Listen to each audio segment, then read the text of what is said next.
ب 6600 جنيه، ما فيهوش ولا خدشه، هدي لك معاه شنطه لابتوب، يعني ده مستعمل ولسه في ضمانه. اسمع معايا السماعات دي، انا هدي لك اللاب ده جيل 7 كور i5 ما فيهوش ولا خدشه، بكام؟ ب 6600 جنيه. ومش بس كده، هدي لك معاه شنطه لابتوب بثمنها لوحده 500 جنيه. وكل ده فين؟ جنبك في مدينه نصر، ومش لاب واحد اتنين تلاته، كل اللابات دي بكام؟ 6600 6600 بالشنطه. وعد معايا بقى الامكانيات، الرامات 8 DDR4، الهارد SSD ما فيهوش ولا خدشه، عليه ضمان 3 شهور. كل ده جنبك في الترا 9. بص الارفف دي كلها اي لاب نفسك فيه موجود. الزد بوك بتاع المونتاج i5 واي 7، طب لو عايز حاجه بريميوم موجود عندهم، بص بالستيكر بتاعها. وتخيل بقى ان الحاجات دي المفروض ان هي مستورده استعمال، حد يقنعني ان ده استعمال، حد يقنعني ان هنا في خدشه واحد قبلك استعمله. كل ده موجود جنبك في مدينه نصر عند الترا 9، بينقوا الحاجه بالحته. تخيل تجيب ب 6600 جنيه لابتوب ارخص من الموبايل بتاعك. ديل، HP، لينوفو، ايسر، اي ماركه نفسك فيها واي ستايل، حتى لو انت عايز لاب من اللي بيتقلب تابلت. اسمع معايا السماعات دي، الشاشه تاتش، هوبا.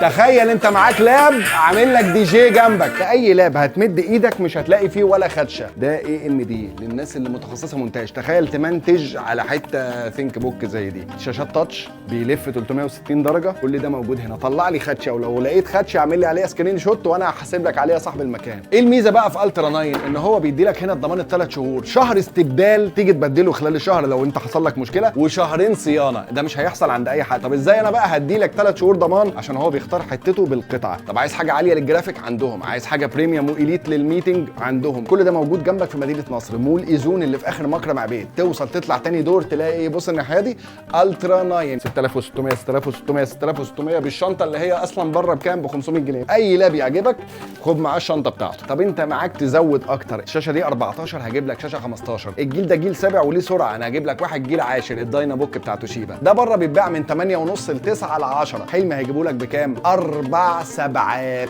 يعني 7777 جنيه. لو جيت قلت لهم انا تبع حلمي وزير السعاده. اللابتوب فيه كاميرا تراكنج، يعني انا بتحرك والكاميرا هي بتعمل تراكنج معايا. انت شفت ده قبل كده في لابتوب؟ واقول لك مستعمل. اللي عرفنا على الحاجات الجميله دي هو مستر عبد الفتاح صاحب الترا 9. ازاي ان ده مستعمل وانا قدامي اهو شكله فخم وجديد؟ عشان احنا هنا بننقي كل قطعه لوحدها باحسن حاله. اللاب تحفه يا جماعه. اللاب ده اللي انا شغلت لكم عليه المزيكا من شويه. انت متخيل سماعاته سراوند والكاميرا بتعمل تراكنج؟ انه 360 وتاتش سكرين 4K العرض عشان خاطر وزير السعاده. لا ما تقولش بقى يا مستر بقى، ما تقولش. لا من غير ما نرمي اللاب بالله عليك. اكتر من 100 موديل عندنا في المكان، تقدر تختار منهم من الجيل السابع لحد الجيل ال 15. ديل لاتيتيود 7 350 الترا 7 165 برامات 32 DDR5. طب والعشاق الورك ستيشن والناس اللي عايزه تعمل شغل، كل الزد بوك بكل فئاته هتلاقي كل الورك ستيشنز موجود عندنا هنا. عايز اقول لك تاتش سكرين